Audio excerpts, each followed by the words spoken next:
AP అసెంబ్లీలో CM Jagan మాట్లాడుతారు. Live చూద్దాం. 3 రాజధానుల నిర్ణయం వచ్చింది. ఎలాంటి పరిస్థితుల్లో ఆ నిర్ణయాలు తీసుకోవడం జరిగింది అని హిస్టరీ అంతా కూడా బాగా సుదీర్ఘంగా చెప్పాడు. 1953 నుంచి 1956 దాకా ఆంధ్ర రాష్ట్రానికి రాజధానిగా కర్నూలు ఉండేది. ఆ రోజుల్లో గుంటూరులో హైకోర్టు ఉండేది. ఆ తర్వాత 1956లో 1956లో కర్నూలు నుంచి రాజధాని కానీ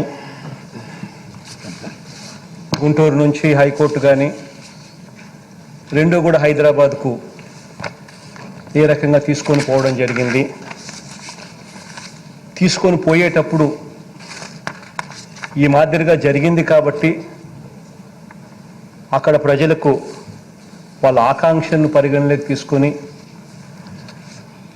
శ్రీబాగ్ ఒడంబడిక శ్రీబాగ్ ఒప్పందాలు అవన్నీ కూడా చేసి రకరకాలుగా ఆ రోజుల్లో రాయలసీమకు న్యాయం చేస్తామని కూడా ఈ రకంగా చెప్పడం జరిగింది. ఇవన్నీ కూడా చాలా సుదీర్ఘంగా జరిగిన తన ప్రస్తావనలో రాజా వివరించడం కూడా జరిగింది. ఆ తర్వాత కూడా ఇక్కడ ఈ ప్రాంతంలో రాజధాని పెట్టడానికి గత ప్రభుత్వం చంద్రబాబు నాయుడు గారి హయాంలో నిర్ణయం తీసుకోవడం, ఆ నిర్ణయం అప్పట్లో కాంట్రవర్షియల్ అని తెలుసు. అప్పట్లో అన్ని రకాలుగా అన్ని శ్రీకృష్ణ కమిటీ నివేదికను ఉల్లంఘించి చేసింది అని కూడా తెలుసు. అయినా కూడా తానిక్కడ 50,000 ఎకరాల్లో రాజధాని నిర్మించాలని చెప్పి గత ప్రభుత్వంలో చంద్రబాబు నాయుడు గారు అప్పట్లో నిర్ణయం తీసుకోవడం జరిగింది. అధ్యక్ష,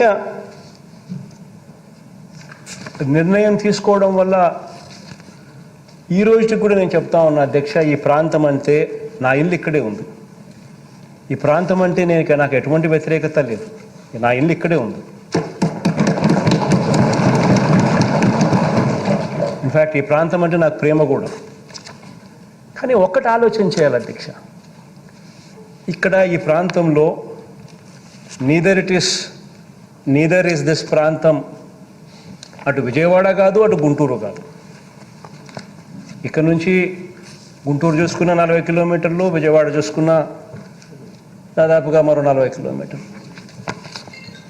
ఇక్కడ ఉట్టి బేసిక్ ఇన్ఫ్రాస్ట్రక్చర్, నేను ఇంకేమీ మాట్లాడడంలో, రోడ్లు, కరెంటు, డ్రైనేజు, ఇటువంటి బేసిక్ ఇన్ఫ్రాస్ట్రక్చర్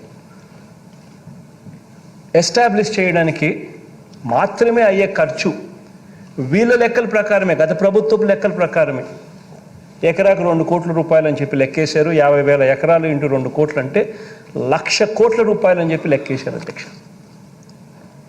అధ్యక్ష, 1,00,000 కోట్లు అనేది ఈరోజు లెక్కల ప్రకారం ఒక 10 ఏళ్ళు పోతే ఇది కట్టడానికి, ఆ 1,00,000 కోట్లు తేవడానికి, తెచ్చి పెట్టడానికి 10 ఏళ్ళు పడుతుందో ఇంకా 20 ఏళ్ళు పడుతుందో తెలియదు. కానీ ఒక 10 ఏళ్ళు పోతే ఈ 1,00,000 కోట్లు దాని విలువ ఎంత అవుతుంది అధ్యక్ష? 10 ఏళ్ళు పోతే ఇదే 1,00,000 కోట్లు ఈ రోజు అయ్యే ఖర్చు 10 ఏళ్ళు పోతే అది 6 లక్షల కోట్లు, 7 లక్షల కోట్లు అవుతుంది. అంటే నీకు కనీసం మన దగ్గర ఉన్న డబ్బుతో కనీసం మనం రోడ్లు వేసుకోవడానికి, డ్రైనేజీలు వేసుకునేదానికి, కరెంట్ ఇచ్చేదానికి కూడా మన దగ్గర డబ్బులు లేని పరిస్థితిలో మనం ఉంటే ఇక్కడ రాజధాని అనే ఊహా చిత్రం సాధ్యమవుతుందా? ఈ రకంగా ప్రజలను మిస్లీడ్ చేయడం ధర్మమేనా? అసలు మనకు అంటూ, మన పిల్లలకంటూ ఏదైనా ఒక ఉద్యోగాలు వచ్చే ఒక పరిస్థితి, ఒక సిటీ, ఒక ఎస్టాబ్లిష్మెంట్ అనేది ఎప్పటికి వస్తుంది? చదువుకున్న మన పిల్లలు ఉద్యోగాల కోసం ఎప్పుడూ కూడా పెద్ద నగరాలైన హైదరాబాద్కో, లేకపోతే పెద్ద నగరాలైన బెంగళూరుకో, లేకపోతే పెద్ద నగరాలైన చెన్నైకో ఇటువంటి నగరాలకు వెళ్ళాల్సిందేనా? ఎప్పటికీ మనకు మార్పు ఉండదా అనే ఆలోచనల మధ్యలో నుంచి ఈరోజు రాష్ట్రంలో ఉన్న బిగ్గెస్ట్ సిటీ ఈజ్ విశాఖపట్నం. అది బిగ్గెస్ట్ సిటీ ప్రస్తుతం రాష్ట్రంలో. ఇటువంటి బిగ్గెస్ట్ సిటీలో ఆల్రెడీ రోడ్స్ ఉన్నాయి, ఆల్రెడీ డ్రైనేజీలు ఉన్నాయి, ఆల్రెడీ కరెంట్ ఉంది, ఆల్రెడీ అన్ని రకాల ఇన్ఫ్రాస్ట్రక్చర్ ఫెసిలిటీస్ ఆల్రెడీ ఉన్నాయి. ఇక దానికి మీద కొద్దిగా సుందరీకరణ మీదనో, కొద్దిగా వసతుల మీదనో, ఫెసిలిటీస్ మీదనో కాస్త వాల్యూ అడిషన్ చేస్తే చాలు, ఆ నగరం అన్నది కనీసం ఈ రోజు కాకపోయినా ఒక 5 ఏళ్లకో 10 ఏళ్లకో ఖచ్చితంగా హైదరాబాద్ వంటి పెద్ద నగరాలతో పోటీ పడే పరిస్థితి ఖచ్చితంగా ఉంటుంది. అధ్యక్ష, ఇది వాస్తవమైన పరిస్థితి అధ్యక్ష. ఇటువంటి వాస్తవాలను గుర్తెరిగే ఇక్కడ రాష్ట్రంలో 3 ప్రాంతాలు కూడా అభివృద్ధి చెందాలి, రాష్ట్రం పూర్తిగా అభివృద్ధిలో పరిగెత్తాలి అనే ఉద్దేశంతో, అన్న తాపత్రయంతోనే విశాఖపట్నంలో ఎగ్జిక్యూటివ్ క్యాపిటల్ పెట్టాలని, ఇక్కడ ఈ ప్రాంతంలో ఎందుకనంటే ఇక్కడ ఆకాంక్షలు కూడా ఉన్నాయి కాబట్టి ఇక్కడ ఈ ప్రాంతంలో లెజిస్లేటివ్ క్యాపిటల్ ఇక్కడ పెట్టాలని, కర్నూలులో ఇంతకుముందు 1953 నుంచి 1956 దాకా కర్నూలు ఆంధ్ర రాష్ట్రానికి క్యాపిటల్, అటువంటి క్యాపిటల్ అక్కడి నుంచి షిఫ్ట్ చేశాం.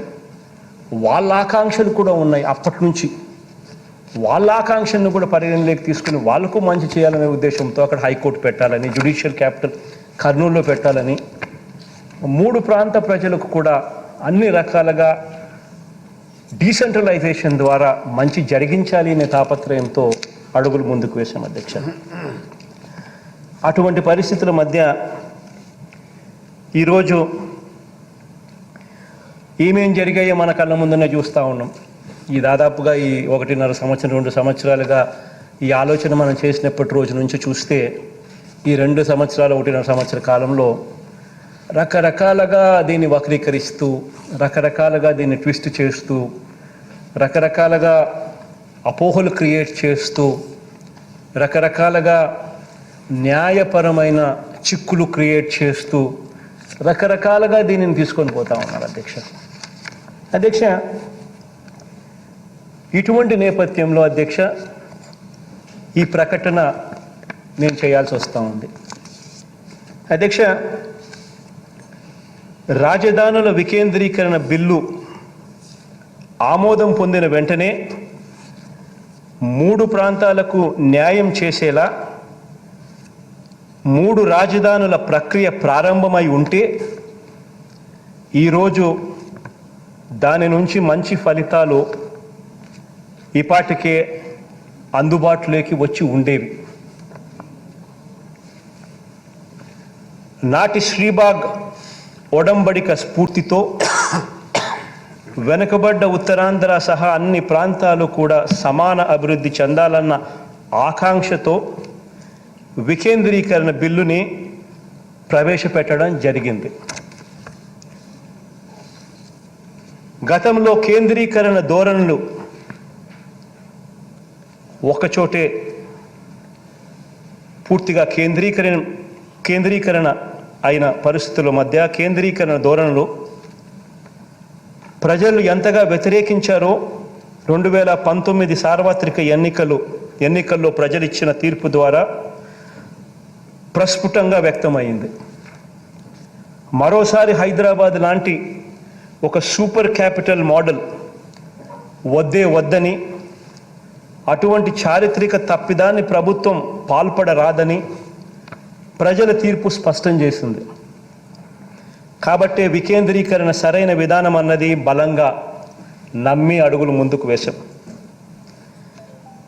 అధ్యక్ష. అన్ని ప్రాంతాలు, అన్ని కులాలు, అన్ని మతాలు, వీరందరి ఆశలు, ఆకాంక్షలు ప్రభుత్వం పరిగణనలోకి తీసుకుంది కాబట్టే, వాటిని ఆవిష్కరించింది కాబట్టే మన ప్రభుత్వాన్ని గడిచిన ఈ 2.5 సంవత్సర కాలంలో జరిగిన ఏ ఎన్నికలను తీసుకున్నా కూడా ప్రజలు మనసారా దీవిస్తూ వచ్చారు ఈ ప్రభుత్వం.